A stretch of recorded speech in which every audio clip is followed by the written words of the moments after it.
Let's talk about conversion tracking. In a nutshell, Google Ads is a huge data-based machine and it needs lots and lots of data to optimize its algorithm. So if you have implemented conversion tracking properly, you'll get accurate data tracking, conversion tracking, and algorithm will optimize itself accurately. If you're giving it wrong data, your algorithm may go sideways and then it will result in wasted ad spend. So what key actions you can take for conversion tracking? Number one, enable enhanced conversion tracking. So what enhanced conversion tracking is, you'll have to implement a specific script which takes all the information the user is filling in, encrypts it, and then submits it to Google Ads for tracking purposes, which ensures that Google gets all the additional data, like for example email, first name, last name, phone number, whatever data you're collecting on your website, and then it submits that data in an encrypted way to Google Ads for efficient tracking. So since Google is pushing very hard towards a cookie-free experience, the enhanced conversion tracking ensures that even if the cookies are not enabled or the user has not consented to cookie tracking, the data is accurately submitted to Google Ads. The second most important key action is adding secondary conversion goals. So you should track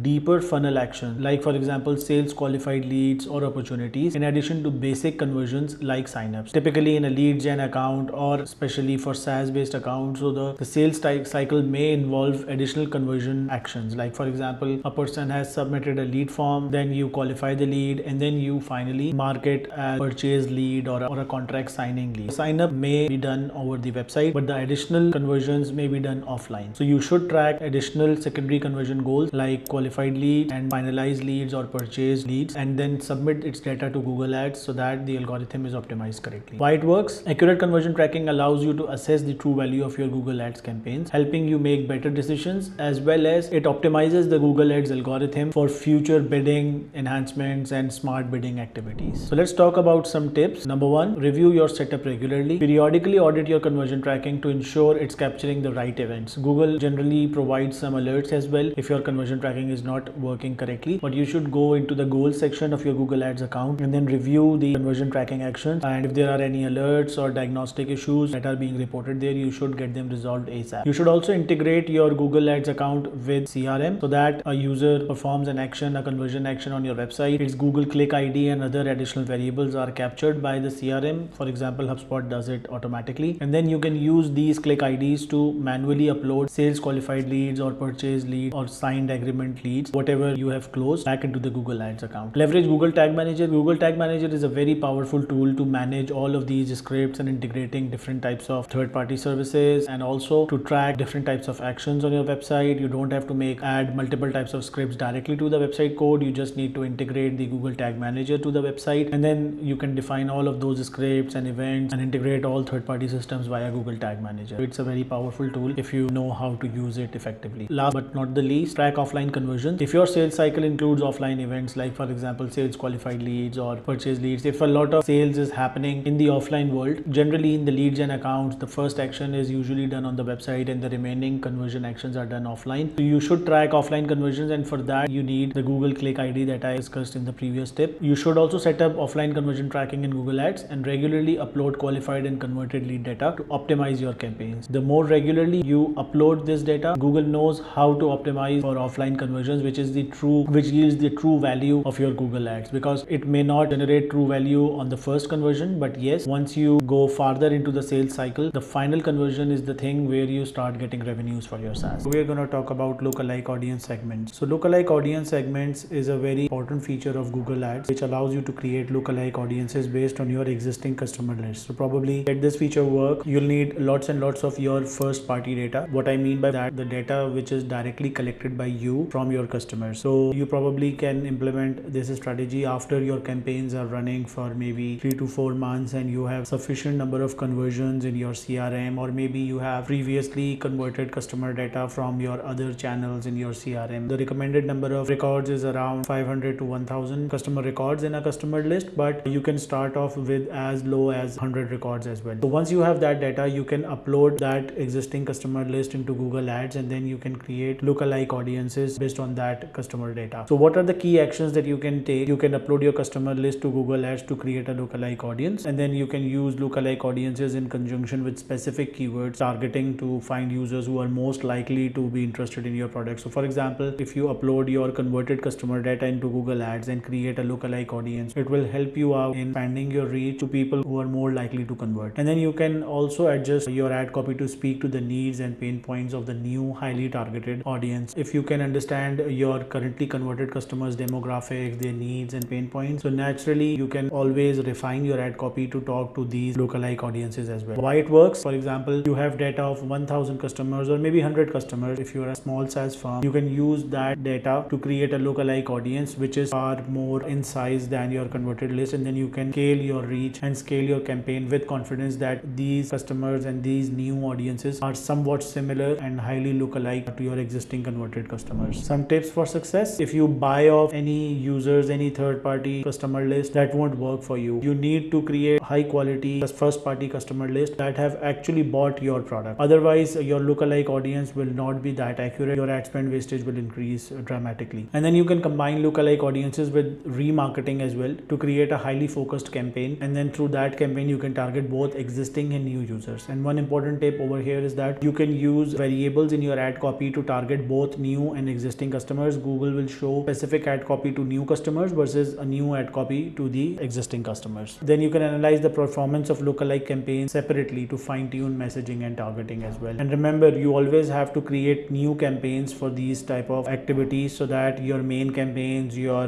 revenue bringing in campaigns which are doing well, are not affected by any experiments. Last but most important point, in Google Ads platform, lookalike audiences are only available with demand gen campaigns. Generally need a sizable amount of budget to optimize, so they may take a long time to optimize, so use them cautiously. So that's it for today. I'll see you in the next video.